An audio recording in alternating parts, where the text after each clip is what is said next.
I hate the idea that if you don't write every line on your own, that it makes what you have to say not real. Music is a collaboration. The biggest hits, the greatest records come from teamwork. They come from sharing experiences. It's not about ego, it's about impact. I speak to what's true to me, my pen, my mind, my feelings are in every verse and in every hook. And I respect every writer who brings their magic to the table. This award is not just for me, it's for the culture, for every writer who helped shape it and make us feel something. Let's keep pushing our pens and the power that comes with it. Thank you. All right, man. So Cardi B got this award, Ask Up Award or whatever it was called. And it usually goes to like songwriters and publishers and stuff like that nature, and composers of music. And it's like anything else this generation is doing. They're trying to justify the tomfoolery and make it cool. You know what I'm saying? You seeing a lot of people, try to make guys being more feminine, the new masculinity, which it can never be this, more feminine and being showing more emotion and being more open with your dialogue. And they got the dudes wearing women clothes, they wearing purses and fanny packs. And I tell a lot of women, if you really want to know a real man is never running with the trends just because they trends. I see so many dudes that's they 30, 35, 40, 50 and they wearing purses because that's what everybody else do. If a man doesn't have individuality, one of many things, I wouldn't even advise you deal with them. A lot of you ask people like, why you wear that? It ain't because they like it. It's because it's trendy. And what she trying to do is make it seem like, not writing your own rhymes. It's okay. Oh, they always want to redefine some fuck shit. But check out the music entertainment playlist. Thumbs up the video, share the video, subscribe to the channel. Like, they always wanted to redefine something. And really, I feel like that's women. You know what I'm saying? They always want to redefine. It's not men that want to redefine, or heterosexual men that want to redefine masculinity or what being a man is. That's what women is. And if men did what women say and was what a real man is, they still would respect you and want to stay with you. They're more likely to stay with the true masculine man. But back on point, if you don't write your rhymes, I don't count you. Somebody can write a hook for you. You know what I'm saying? I can get that. But your bars, if you don't write your bars, you ain't no writer. You ain't no writer. You don't respect it.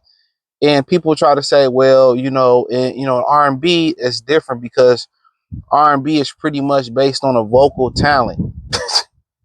You know what I'm saying? It's based on a vocal talent.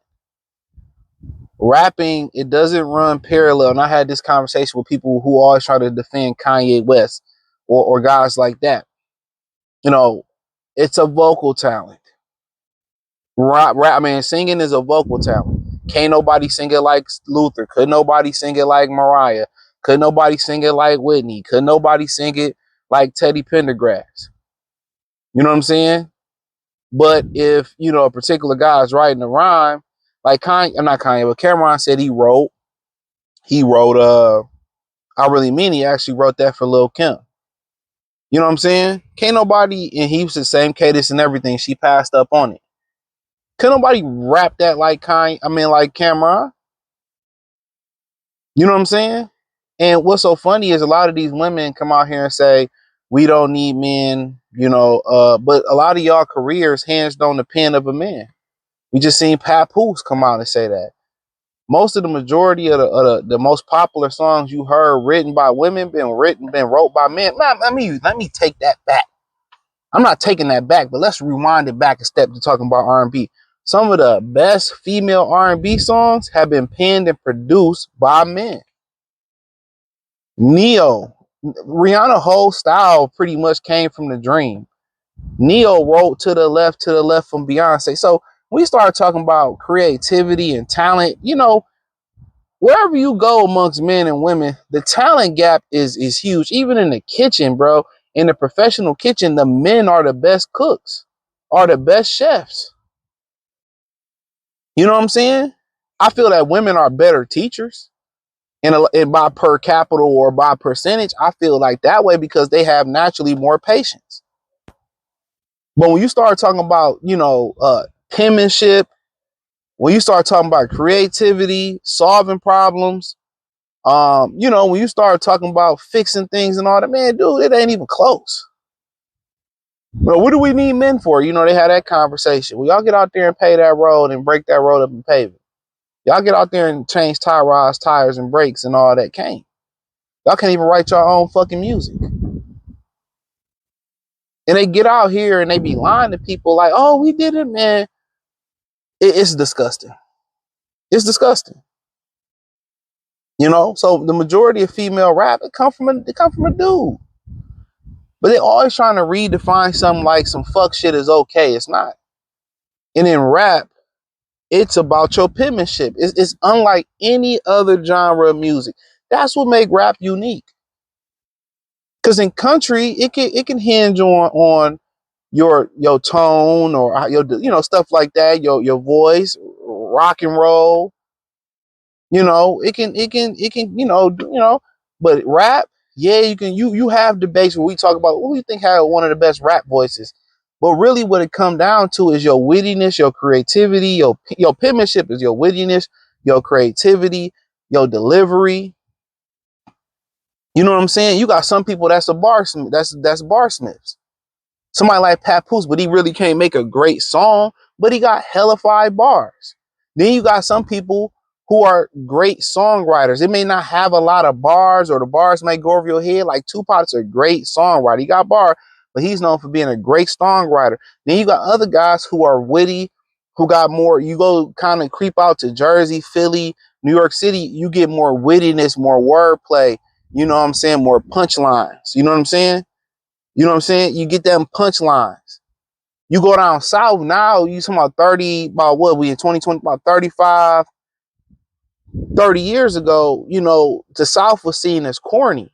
And I've talked about this in a short. They were seen that looked, in the West Coast was too, they was looked down upon because, oh, they're not really lyricists or they really don't have punchlines. But you didn't understand the lingo. Now the Southern lingo is the main lingo of urban America. You know what I'm saying? But if you lived amongst them and you learn their lingo, you understand what they lingo, they're very lyrical. Pimp C, Bun B, Ludacris. You know what I'm saying? Big Boy, Andre Three Stacks. You know what I'm saying? J. Cole. It's a bunch of good lyricists in the South. We joke about that shit. Don't let Webby and Boosie go over your head. That's a bunch of bars.